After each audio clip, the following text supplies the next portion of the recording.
Kita mulai dulu ya. Nanti bagi Mbak-mbak, Mas-mas yang belum presensi akan saya tayangkan, eee, pada jeda kuliah ini nanti. Baik, izin share screen biar ini lancar, videonya saya matikan.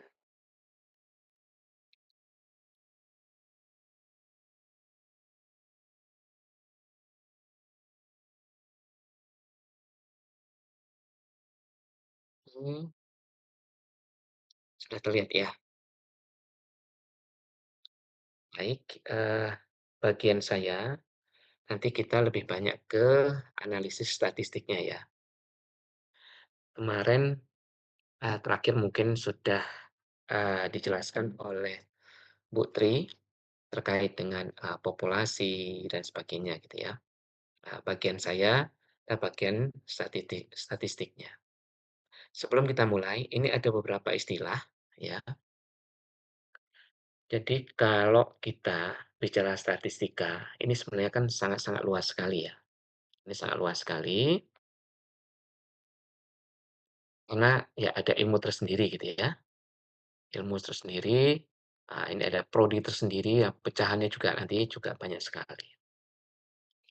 Dalam, eee, apa namanya, konteks penelitian, ya kita mengartikan statistik ya dalam artian yang sempit, ya, dalam artian yang sempit bahwa ini kita membatasi pada yaitu suatu ilmu yang mempelajari tentang cara pengumpulan, oke, pengolahan atau pengelompokan, penyajian, ya, dan analisis data, sampai nanti pada penarikan kesimpulan. Dari proses pengumpulan data, ya, sampai kepada penarikan kesimpulan. Jadi jangan disalahartikan atau biasanya mahasiswa itu ya, yang skripsi, yang melakukan penelitian gitu ya, mengartikan statistiknya sama dengan ANOVA,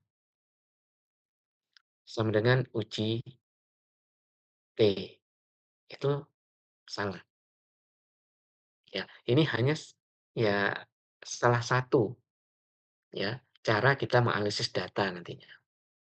Tapi bahwa statistik di sini dipahami sebagai ya ilmu yang mempelajari tentang bagaimana data itu dikumpulkan sampai nanti pada penarikan kesimpulan. Jadi di sini mengelompokkan data saja sudah analisis statistik, menyajikan data nanti. Misalnya saya ingin menyajikan data berbentuk grafik, oke itu statistik dalam bentuk pie gitu ya, itu statistik. Mhm. Iya. Jadi jangan salah dipahami, statistik itu ya hanya sebatas pada tadi uji ANOVA, uji korelasi ya dan bukan hanya itu. Baik. Nah, di sini ada 2 istilah ya yang terkait dengan analisis statistik ini, yaitu yang pertama ya statistik yang deskriptif, yang kedua inferensial. Dari katanya saja sudah bisa kita pahami, deskriptif berarti mendeskripsikan ya. Recording in progress. Jadi di sini metode yang berkaitan dengan pengumpulan, penyajian ya suatu data atau kumpulan data sehingga memberikan informasi yang berguna. Nah, sementara kalau inferensia ini bagaimana data itu dianalisis ya, kemudian sampai pada penarikan kesimpulannya. Jadi bukan hanya sekedar memberikan informasi, tapi juga dari sekumpulan data tadi kita bisa menarik kesimpulan ya menyeluruh terhadap data-data yang kita punya tadi. Nanti akan ada contohnya. Oke, ini ya. Ini yang pertama tadi statistik deskriptif, yaitu cabang statistik, ya, yang digunakan untuk menggambarkan, menyajikan, meringkas data agar lebih mudah dipahami, ya. Jadi tujuannya adalah memberikan gambaran tentang data itu. Nah, ini contohnya apa? Menghitung rata-ratanya, menghitung mediannya, menghitung modusnya, ya, simpangan bakunya, range-nya, itu menyajikan data itu dalam bentuk tabel, grafik, diagram, histogram, dan sebagainya.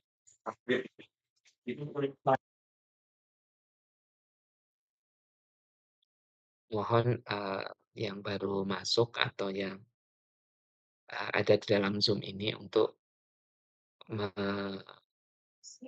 silent-kan atau off-kan ya, audionya atau sound-nya.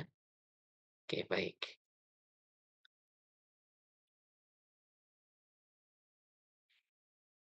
Kemudian, ini sampai di mana tadi ya? Oke, baik. Jadi deskriptif di sini hanya mendeskripsikan data yang kita punya, ya. Kita punya data misalnya di sini ya, ada tablet, ya, kita uji. Misalnya kita timbang atau kita, apa namanya, tablet kita uji, sebentar,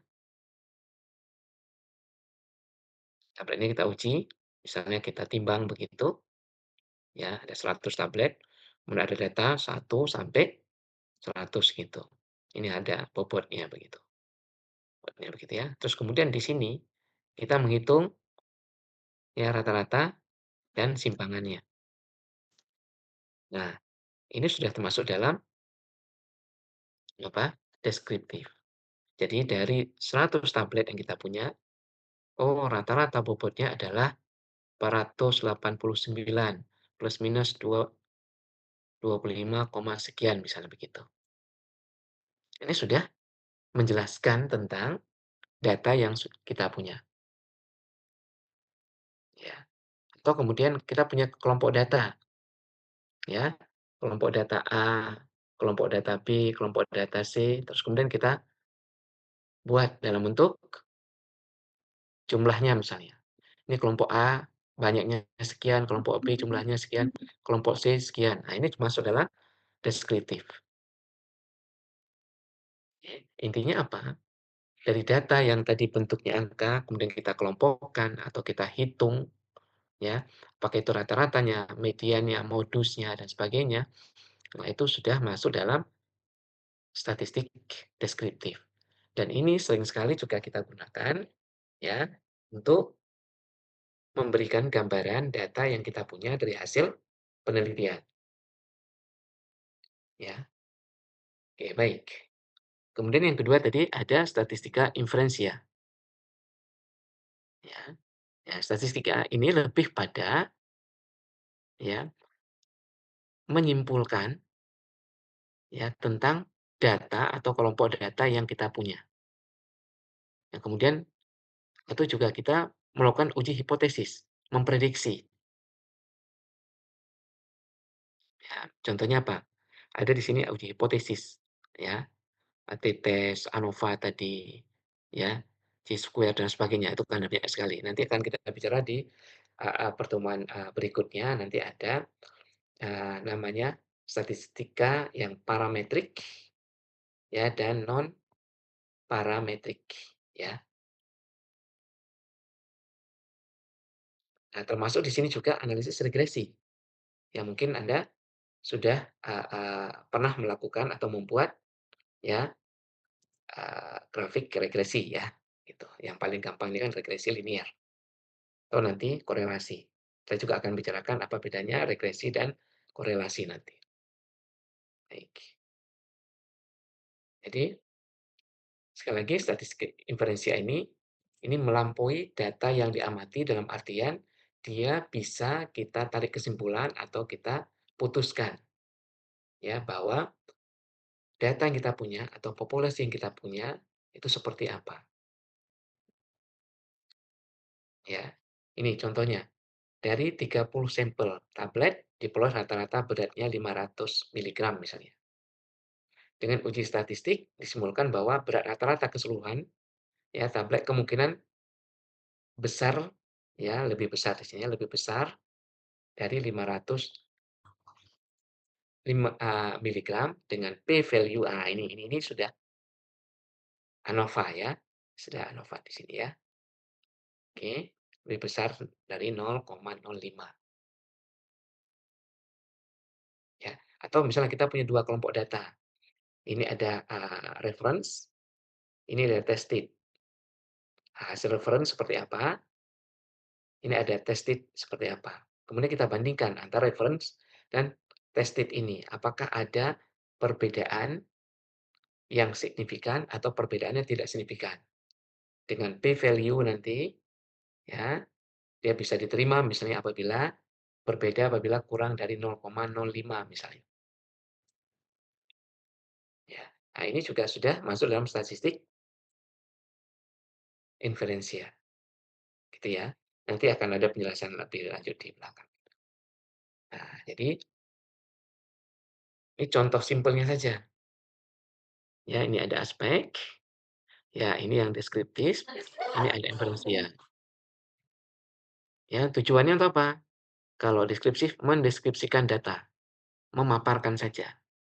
Kalau ini sampai menarik kesimpulan. Oh, data itu lebih besar dari, oh, data itu berkorelasi, ya, dan sebagainya. Kemudian data yang digunakan.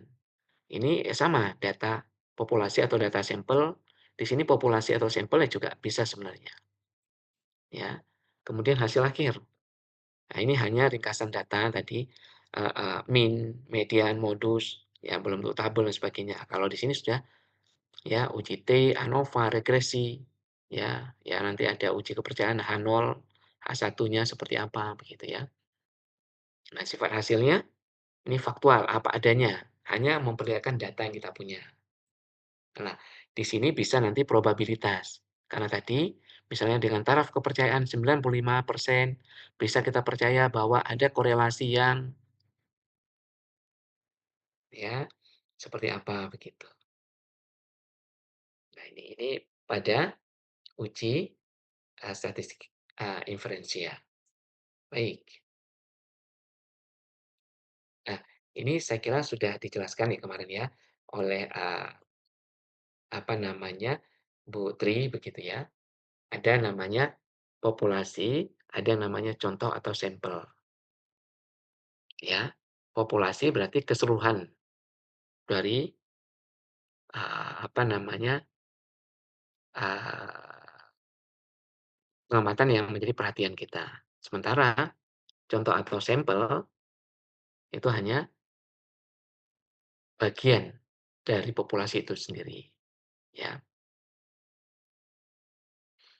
Kemudian ada sampel atau contoh acak sederhana.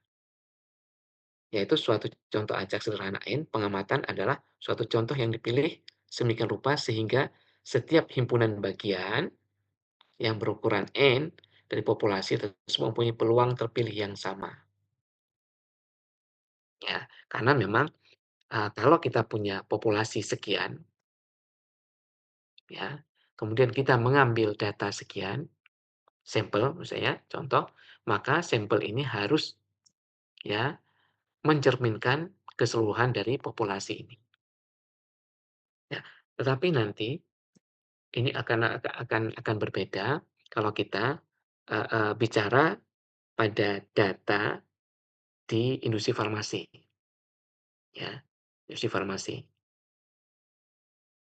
ya. Karena apa? Karena data di industri farmasi nanti sedikit berbeda dengan, apa, data atau populasi yang ada di penelitian-penelitian, terutama sekali penelitian sosial, ya.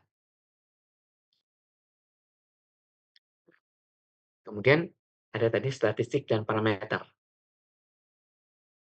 Nah, statistik di sini bukan statistik sebagai ilmu tadi ya, tapi statistik di sini lebih kepada, kita mendefinisikan sebagai sembarang nilai yang menjelaskan ciri suatu contoh. Ya tadi, bisa cirinya dalam bentuk, eee eee, apa namanya, eee ciri itu bisa pada karakter ya, karakter dari data itu. Kemudian ada parameter, parameter adalah sembarang nilai yang menjelaskan ciri populasi itu. Kemudian berikutnya ada istilah datum dan data. Ini hanya bentuk tunggal atau bentuk jamak. Kalau datum adalah bentuk tunggal, ya dari data berupa suatu nilai hasil pengamatan atau hasil pengukuran. Sementara data adalah bentuk jamak dari datum berupa sekumpulan nilai hasil pengamatan atau hasil pengukuran, gitu ya. Hmm. Kemudian kita akan mencoba melihat beberapa tipe data. Ada yang namanya interval, ya, ada yang namanya ordinal, ada yang namanya nominal. Ya, apa itu? Ya, skala interval, ya, atau data interval, atau skala ordinal, atau skala nominal. Nah, interval, ya, skala data skala interval. Apa itu? Data interval adalah data yang diperoleh dengan cara pengukuran, di mana jarak antar dua titik pada skala sudah diketahui. Ya, berbeda dengan skala ordinal. Kalau ordinal, jarak dua titik tidak diperhatikan. Ya, nah ini kita bicara dulu yang interval. Misalnya, kita melakukan proses pengukuran ya suhu dalam Celcius atau dalam Fahrenheit. Ya, skalanya kan berbeda. Tapi walaupun skalanya Fahrenheit yang berbeda, tapi ada jarak. Karena ada titik ya antara dua titik itu yang sudah diketahui. Misalnya 0 derajat Celcius sampai 100 derajat Celcius. Maka skala jaraknya adalah 100. Oke. Contoh lain dari Fahrenheit, misal 32 derajat Fahrenheit sampai 212 derajat Fahrenheit. Maka jaraknya adalah 180. Nah, sehingga cirinya apa? Tidak ada kategorisasi untuk pemberian kode. Karena tadi jelas jaraknya jelas, ya. Jadi tidak seperti pada skala nominal atau skala ordinal. Ya, karena ini kan interval. Kemudian juga bisa dilakukan operasi matematik. Ya, operasi matematik lebih di sini, misalnya panas 40 derajat sama dengan 2 kali panas 20 derajat, gitu ya. Nah, ini contohnya. Ini dari hasil penimbangan misalnya. Ini ada 1 gram, 2 gram, 3 gram. Nah, ini ada skala, ini skalanya 1. Jarak di sini ini 1 kebetulan ya. Oke, baik. Nah, ini misalnya, kita tahu persis seberapa besar perbedaan berat seperti yang kita gambarkan sepanjang seri tadi. Ya, perbedaan berat antara 1 dan 2 gram sama dengan langkah 2 dan 3 gram atau 6 dan 7 gram. Jadi 1, sama-sama 1 tadi kan. Nah, ini jaraknya. Oke ya. Dalam pengukuran ini memiliki langkah-langkah berukuran konstan atau ada intervalnya. Oke, baik. Yang kedua, ya ordinal, scale data. Nah, data. Skala ordinal, data yang diperoleh dengan cara kategorisasi atau klasifikasi. Tetapi data tersebut itu ada hubungannya. Nah, contoh misalnya, ada yang pengukuran ya di sini, contohnya kepuasan pelanggan. Yang kita bisa memberikan biasanya sangat bagus, sangat puas gitu ya. Itu tanda 1, puas diberi 2, cukup puas 3, tidak puas 4, sangat puas 5, atau dibalik, angkanya dari kecil ke besar. Ya, semakin besar angka semakin puas. Boleh, ya, semakin kecil semakin tidak puas, 0 itu sangat tidak apa gitu ya, silahkan, nggak ada masalah. Ya, ini cuma cara mengklasifikasikan atau mengkategorisasikan. Posisi data tidak setara, ya. Kasus di atas jika pelanggan yang sangat puas, ya, lebih tinggi dari puas. Jika pelanggan yang puas lebih tinggi dari yang cukup puas dan seterusnya, ya kan? Itu kan ada grading-nya gitu ya. Nah, ini seperti yang saya katakan tadi, angka tadi bisa dibalik dari 5 hingga 1 atau 1 sampai 5 monggo. Tetapi pada ordinal scale ini tidak bisa dilakukan operasi matematik, ya. Tidak mungkin 1 tambah 2 sama dengan 3. 1 tadi apa? Sangat puas. 2 itu puas, kemudian menjadi 3. 3 itu menjadi cukup puas. Nggak bisa.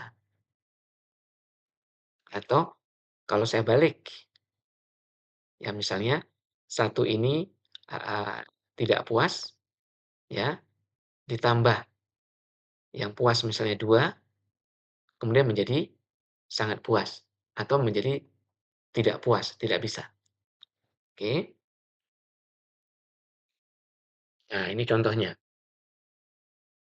Oke, nominal scale data. Nah, ini bisa di sini minus ya. Nah, ini dianggap satu ya, apa namanya, ya tidak, apa namanya, sama aja gitu, tidak tidak lebih baik, tidak lebih jelek gitu ya. Itu juga boleh. Kalau tadi kan dari 5 ke 1 atau kita dari 1 ke 5 juga. Kalau di skala ini juga dari 0, ini plus ini semakin bagus, semakin ke kanan, ini semakin jelek, juga boleh. Karena ini lebih kepada bagaimana kita mengkategorisasikan. Nah, kalau ini lebih pada skor respon dari si pasien setelah di-treatment. Ya, angka 1 itu menjadi lebih baik ya, baik, kemudian 2 menjadi lebih, terjadi perbaikan, artinya semakin positif ya. Sementara ya, semakin ke kiri itu kondisinya semakin jelek ya. Artinya nanti kalau di sini, wah mungkin -3 ya tambah jelek, nanti -10 misalnya, ya orangnya, apa namanya, menjadi, apa namanya, gagal nafas misalnya itu atau ya sampai lebih jelek lagi misalnya meninggal gitu ya. Ya misal, tapi kalau dalam uji itu kan nggak boleh begitu ya. 1, 2, 3, 4, 5, kayak gitu. Ya, Mak, lukman. Hah? Sampai sore, Mak? Nggak tahu ya, bisa apa enggak. Maulidah Maulidah, Siapa? Siapa?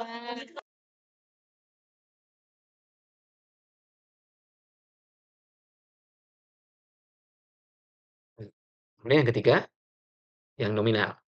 Ya kalau nominal kan kayak duit, berarti kan ada harganya ya, ada harganya. Baik, benar. Data nominal atau biasa disebut skala nominal, data yang diperoleh dengan cara kategorisasi atau klasifikasi sama seperti tadi, ya. Ini hampir mirip. Oh, ini ordinal tadi ya, sorry. Ini ada ke kekeliruan slide tadi, sorry. Oke. Nah, ini ada contoh, ya.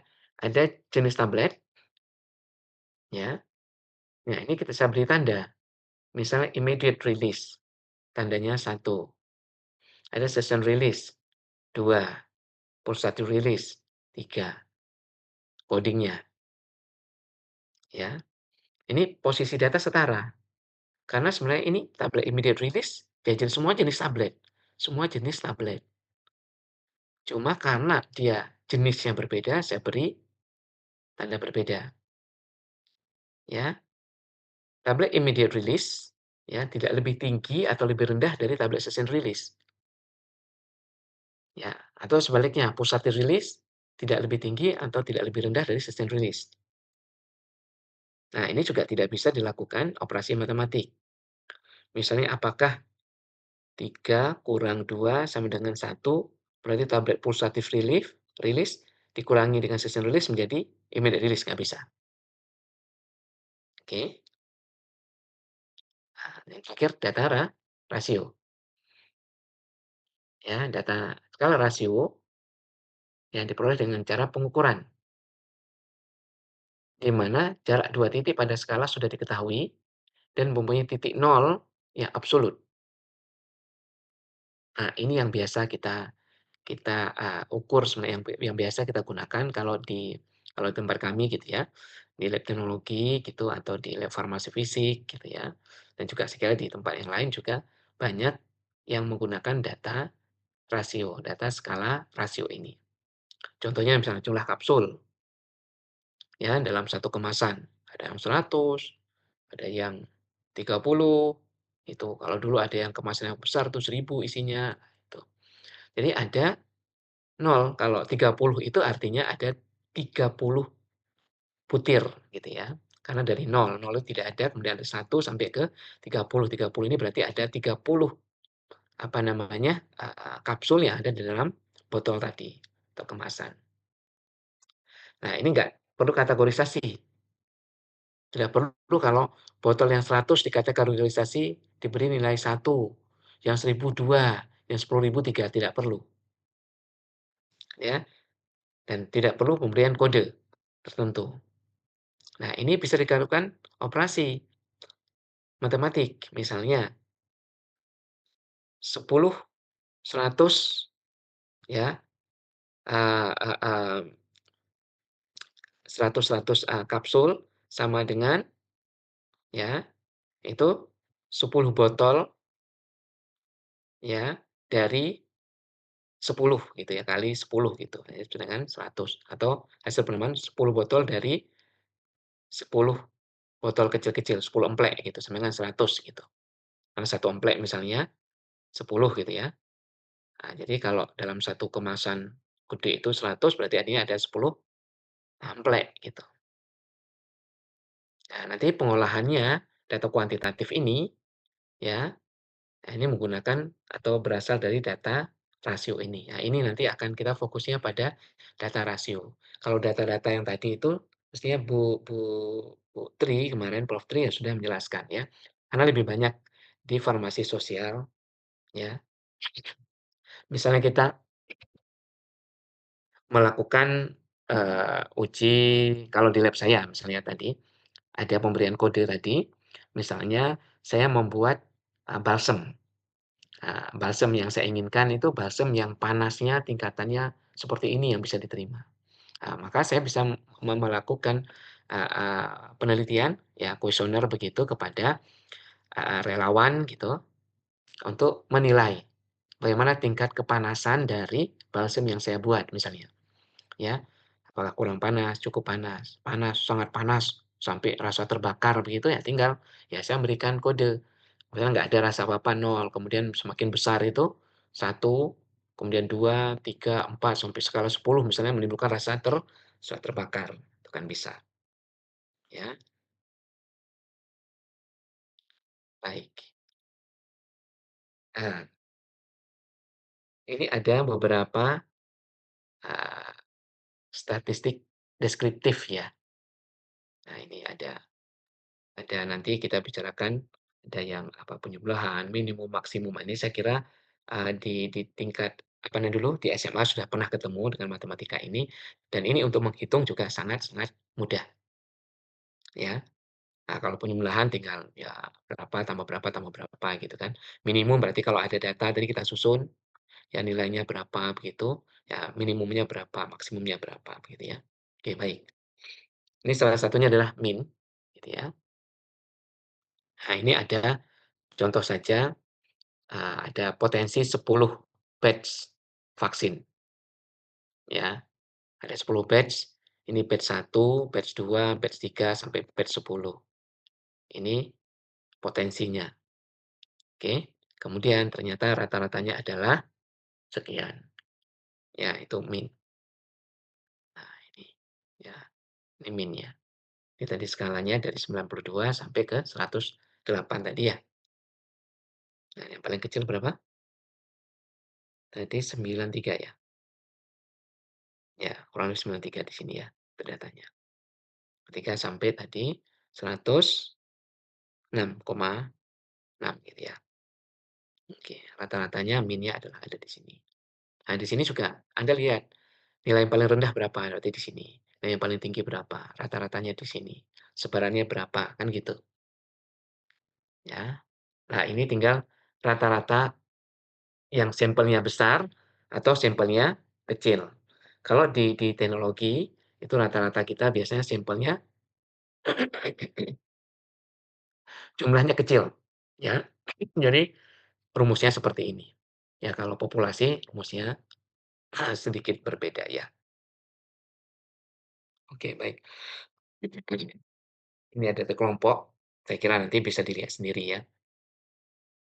Nah, ini, tidak akan saya jelaskan karena nanti kita lebih banyak, bermain di heeh, ini ada median, ada modus ya, nanti bisa dibaca sendiri. Dan, Anda di SMA juga sudah pernah ketemu. Baik. Ah, cara yang paling mudah ya, kita bisa melakukan analisis dan, saya ingin menjelaskan bahwa, apa software yang akan Anda pilih begitu ya, nanti harus, heeh, berlisensi ya, ada lisensinya. Tidak boleh software itu kemudian, heeh, hasil krek-krekan gitu, ya. Sehingga apa, di sini Anda bisa menggunakan yang sudah ada di, komputer Anda sebenarnya, di Office. Apa, menggunakan, apa namanya, Excel. Dan Excel itu sangat powerful, ya nanti kalau, eee, Pak Septian bisa masuk, nanti ada satu sesi tersendiri untuk menjelaskan bagaimana, apa namanya, kita menganalisis dengan cepat dengan menggunakan Excel. Oke, ini silakan dipresent slide dulu ya, yang belum sempat tadi. Saya tinggal minum sebentar.